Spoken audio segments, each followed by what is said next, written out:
Hello everyone, दोस्तों मैं अरुण शर्मा। आप देख रहे हैं द सोच। दोस्तों वीडियो बात करने वाले हैं महाराष्ट्र के बारे में कि राज ठाकरे और उद्धव ठाकरे जो आपस में लड़ लड़कर अपने नैया डुबो बैठे, पर अब दोनों में एक होड़ मची है कि दोनों बीएमसी चुनाव से पहले बीजेपी की ओर जाते हुए नजर आ रहे हैं। दोस्तों अगर आप चैनल पहली बार हैं, जुड़ सकते हैं, सारी वीडियो को देख लीजिए। दोस्तों बात करते हैं महाराष्ट्र में राज ठाकरे और उद्धव ठाकरे के बारे में, जो 5 साल तक बीजेपी पे ही सवाल उठाते रहे और बीजेपी को घेरने के लिए उन्होंने 5 साल इंतजार किया, पर उनके हाथ से बीजेपी फिसक गई। और जिस तरीके से बीजेपी ने कमबैक किया, उससे उद्धव ठाकरे और राज ठाकरे के सूत्र साफ होकर चले गए। दोनों की राजनीति अस्त के कगार पे आ गई।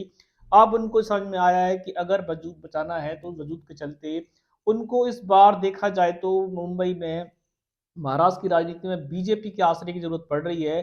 पहले तो कुछ दिन पहले जब राज ठाकरे ने किंग मेकर बनने के लिए अपनी हुंकार भरी थी, टाइम फाइव फिस हो गए, अपने पुत्र तक की सीट पे नहीं बचा पाए। अब उसके चलते उन्होंने अमित शाह से और देवेंद्र फडणवीस से फिर दोबारा से मुलाकात शुरू कर दी है। वो चाहते हैं कि जिस तरीके से महाराष्ट्र में उनका सूर्य अस्त हुआ है, अगर बीएमसी चुनाव में ले जाके वो अपना वजूद बचा जाएंगे तो शायद महाराष्ट्र की राजनीति में टिके रहेंगे। अब उन्होंने धीरे धीरे देखा जाए देवेंद्र फडणवीस को गुलदस्ता भेंट किया, कभी तारीफ की, कभी उनको शुभकामनाएं दी। अब इससे धीरे धीरे बीजेपी के लिए अपने 2 कदम चलने शुरू कर दिए। उसी की डग पे चल रहे हैं उद्धव ठाकरे। देखा जाए तो उन्होंने इंडिया पार्टी के साथ शिंदे को डुप्लीकेट सेना बताया और जिस तरीके से देवेंद्र फडणवीस को षड्यंत्रकारी बताया, बीजेपी पर ढेर सवाल खड़े किए थे। और 5 साल तक वो बीजेपी को उंगल करते रहे, पर उसके बावजूद भी इंडिया पार्टी के बदौलत भी वो अपनी सत्ता को कामयाब पाने में नाकामयाब रहे। अब उनके हाथ से देखा जाए तो ना बीजेपी बची, ना कांग्रेस बची, ना इंडिया पार्टी बची। उन्होंने काफी मंथन किया। उन्होंने देखा कि वो हार तो चुके हैं, पर बीएमसी चुनाव में इससे पहले कि राज ठाकरे बीएमसी के चुनाव में बीजेपी का साथ दे दें, वो क्यों ना दे दें। तो उन्होंने भी देखा जाए तो अपने पुत्र के साथ देवेंद्र फडणवीस से मुलाकात की और काफी गहन चर्चा की। इंडिया पार्टी को उन्होंने बताया कि उनके साथ में मजाक कर दिया गया, उनको कम सीटें दी गई, एलाना फिलाना ठिकाना। उद्धव ठाकरे ने भी जिस तरीके से अपना सियासी दाव बदला, उन्हें समझ में आ चुका है कि अब शरद पवार और इंडिया पार्टी का मुंबई में महाराष्ट्र की राजनीति में दोबारा से आना बड़ा मुश्किल लग रहा है। 5 साल पहले भी वो बीजेपी के खिलाफ चलते रहे, पर उन्हें कुछ हासिल नहीं हुआ।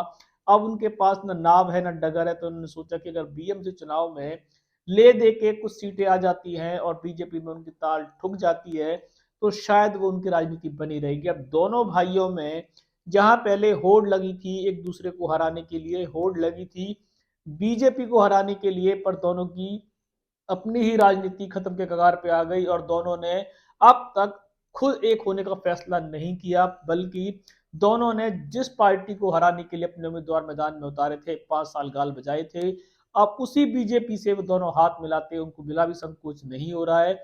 उनको महाराष्ट्र की राजनीति में सिर्फ एक चीज समझ में आ रही है कि वो फिलहाल तो अभी ना के बराबर है। अगर उनको अपना वजूद बचाना है तो उनको महाराष्ट्र की राजनीति में फिलहाल बीजेपी के आश्रय रहना पड़ेगा। सिंगल वो कुछ कर नहीं पाए, इंडिया पार्टी में नाव चली नहीं, तो करेंगे क्या। अब उन्होंने देखा जाए तो पहले तो देखा जाए राज ठाकरे ने अपने सियासी दाव बीएमसी के चुनाव के चलते देवेंद्र फडणवीस पे गहन चर्चा कर ली है, तो छोटा भाई देखा जाए तो उद्धव ठाकरे ने भी इस पे ताल से ताल ठोक दिया। अब देखते हैं कि बीजेपी क्या दरवाजे इनके लिए खुले हैं, क्या बीजेपी जिस तरीके से इस बार अपने आप को बलशाली समझ रही है, क्या वो इन दोनों को लेगी। क्या बीजेपी इनके 5 साल के ग्राफ पे नजर डालेगी और क्या उद्धव ठाकरे की दाल, क्या राज ठाकरे की दाल बीजेपी में गलेगी, या बीएमसी चुनाव में बीजेपी इंडिया पार्टी को घेरने के लिए इन दोनों का सहारा ले सकती। दूसरे रुझान पे नजर बना के रखेंगे कि राज ठाकरे और बाल ठाकरे के पुत्र कहे देखा जाए तो उद्धव ठाकरे, जो पिछली बार 5 साल से बीजेपी को दोनों घेरने की तैयारी कर रहे थे, पर ना सूत बना ना पानी, दोनों की नाव डूब चुकी है। और दोनों बीजेपी महाराष्ट्र की राजनीति के आश्रय चलना चाहते हैं। दोनों ने दोबारा से देवेंद्र फडणवीस महाराष्ट्र के मुखिया से मुलाकात शुरू कर दी है। बीजेपी बीएमसी चुनाव में इनके सहारे की जरूरत समझेगी या बीजेपी इनको नहीं मना करेगी। अब रुझान पे सटीक स्टेशन लेके आएंगे दोनों का आगामी सफर क्या होगा। अगर आप चैनल पहली बार हैं, जुड़ सकते हैं हमारे सभी वीडियो को। दोस्तों मैं अरुण शर्मा मिलूंगा नई सोच के साथ। अपना ध्यान रखें। नमस्कार।